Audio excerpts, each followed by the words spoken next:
J'ai fait plus de 14 millions d'euros de chiffre d'affaires pour plus de 50 boutiques e-commerce avec Klaviyo. Et il y a toujours 7 points que je regarde quand je commence à taffer sur le nouveau compte. Chacun de ces points, c'est des centaines, dans certains cas des dizaines de milliers d'euros gagnés ou économisés sur votre Klaviyo. Et certains, vous pouvez les corriger en 5 minutes. La meilleure façon de faire, mettez votre Klaviyo ou un autre outil si vous êtes malchanceux à côté et vérifiez point par point avec moi quand je vais les aborder. Si ce n'est pas encore fait, abonnez-vous, mettez un gros like, ça m'aide beaucoup pour la chaîne et c'est parti. Première chose les amis, c'est le double opt-in qu'il faut désactiver. Je me fais tout le temps attaquer pour ça par les vieilles écoles de LinkedIn, on va dire. Mais c'est vraiment la première chose à faire. Vous avez votre liste principale où tous vos abonnés tombent, soit après la pop-up, soit après le checkout, soit après l'achat. Et par défaut, dans Klaviyo, le double opt-in est activé. C'est un petit email qui arrive dans la boîte aux lettres de votre client qui dit « Abonnez-vous ». Est-ce que vous confirmez votre abonnement? Et ça enlève 30 à 40% des personnes qui s'abonnent du coup dans votre email. Parce que les gens, tout simplement, ils ne vont pas cliquer sur cet email-là. Première chose à faire, désactivez-le. Si c'est activé, ça vous coûte de l'argent. Deuxième chose, c'est la facture Klaviyo. J'ai des clients, quand ils viennent me voir, ils payent 500, 1000, 1500, pour certains 2000 euros leur Klaviyo. Et ça peut être divisé par deux très facilement. Parce que dedans, ils ont des profils dormants. Des profils qui sont super anciens, qui ne sont jamais engagés avec la base. Peut-être pour telle ou autre raison. Vous êtes dans les spams pour ces profils-là, tout simplement. C'est super facile, il faut juste faire une segmentation par engagement, déterminer les anciens prospects qui datent peut-être de 1 an, plus de 2 ans. Là, c'est limite du cold email, donc il faut les virer. Si votre base elle est toute récente, 3 ou 6 mois, vous n'êtes pas encore trop concerné par ça. Par contre, si votre base date de 2 ans, 3 ans, 5 ans, et vous ne l'avez jamais nettoyé, vous laissez littéralement, je pense, des milliers d'euros sur la table, tout simplement. Un exemple très simple, j'avais un client, il avait une base de 150 000 personnes et dedans, il y avait plus de 70 000 non actifs depuis des années qu'il se tremballe avec ça. Là, très facilement, ça coûte au moins 1000 euros chaque mois. Troisième point, c'est le checkout abandonné. En 2026, normalement, quasiment tous les e-commerce l'ont déjà. C'est l'un des flows qui chiffre le plus, le flow le plus important. Si vous ne l'avez pas, mettez-le tout de suite en place, aujourd'hui. C'est la première chose à faire pour gagner plus. Comme j'ai dit, beaucoup l'ont déjà. Peut-être vous avez 3, 4 emails en place. Et souvent, c'est pas assez. Comment comprendre que c'est pas assez? Un tips très très simple. Ouvrez votre flow à côté, donc Klaviyo, et regardez votre dernier email. Par exemple, l'email numéro 3. Si vous voyez quelque chose comme open rate 40%, clic 3% et conversion 1%, c'est que vous laissez de l'argent sur la table. C'est simple. Si votre dernier email dans le flow convertit encore, c'est que vous pouvez facilement rajouter un derrière et il va aussi convertir. Par contre, si votre dernier email dans le flow ne convertit plus, il y a littéralement 0 vente, c'est que très probablement, soit le copywriting il est mauvais, soit ça marche pas tout simplement, soit il n'y a plus de potentiel derrière. Si vous avez un flow avec 7 emails et vous saignez littéralement chaque personne qui rentre dans ce flow jusqu'au bout, là du coup vous avez tout, on va dire, vous avez tout pris, tout ce que vous avez pu. Par contre, très souvent, si vous avez juste 3 emails, le dernier email il convertit encore énormément, donc vous pouvez brancher un email de plus. Si vous avez besoin d'aide avec ça, je peux checker votre compte Klaviyo et vous dire exactement où vous perdez de l'argent. Prenez un appel avec moi en bio et je vois ça avec vous. Point numéro 4, c'est les flows d'abandon. Tout le monde en 2026 a un flow de checkout abandonné. Par contre, il y a d'autres flows d'abandon qui sont super importants, qui chiffrent quasiment comme le checkout, en combiné. C'est les flows de navigation, flows de produits abandonnés et flows de paniers abandonnés. Et oui, c'est des flows différents qui correspondent chacun à une étape différente dans le parcours de votre client. Navigation abandonnée, il est sur la page d'accueil, page collection, il visionne juste le site. Ça, c'est pour des sites où il y a des centaines de références où le client ne tombe pas forcément sur le produit. Après, on a le produit abandonné. La cliente regarde une petite crème anti-rides. Elle a checké la crème et elle a quitté le site tout simplement. Là, c'est produit abandonné. On va lui envoyer un email et un SMS en WhatsApp. Après, c'est le panier abandonné. On n'est pas encore procédé au checkout, on est niveau panier.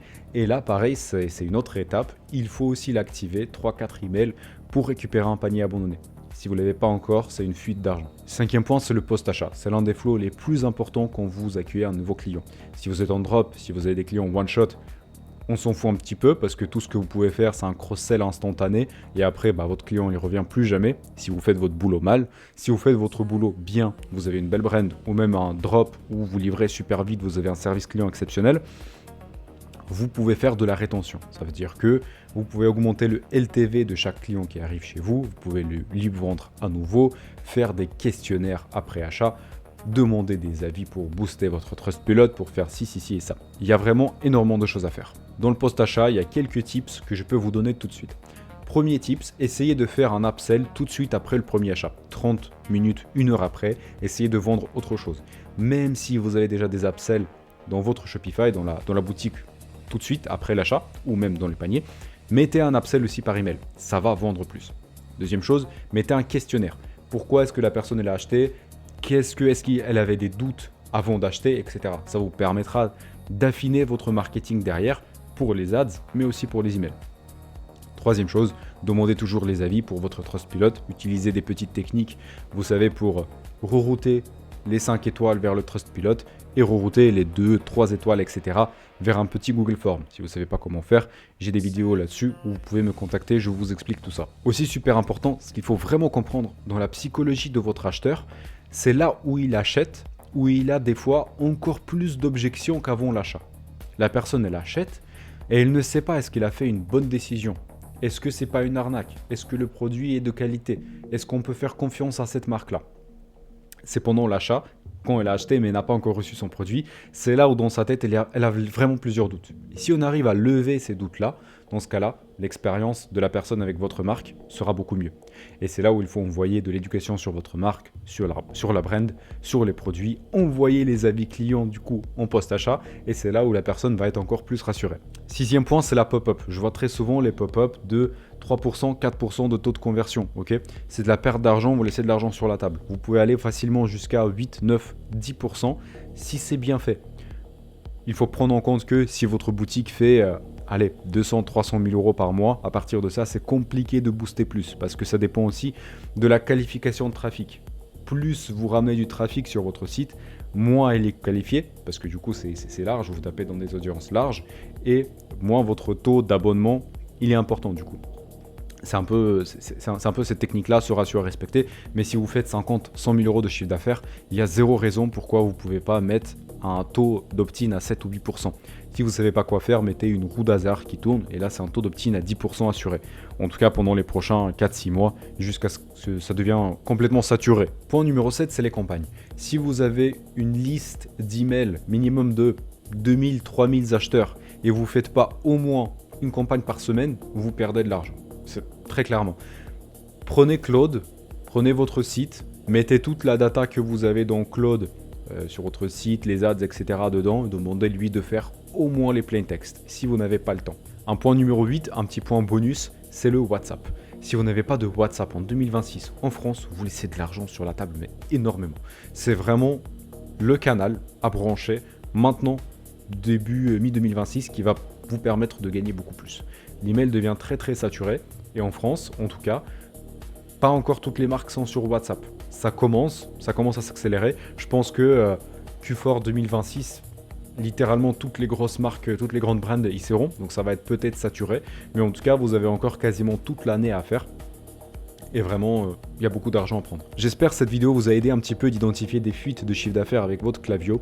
Une référence très simple à retenir. Si vous ne faites pas au moins 20% de CA avec votre Klaviyo, vous perdez de la thune quelque part. Si vous voulez, vous pouvez prendre un appel avec moi. Pendant cet appel, je vais vous aider à identifier justement des endroits de fuite, là où vous perdez de l'argent, et je vais vous aider à construire une roadmap pour vous, pour votre boutique. Comme ça vous permettrait de voir de façon plus claire où exactement vous perdez de la thune.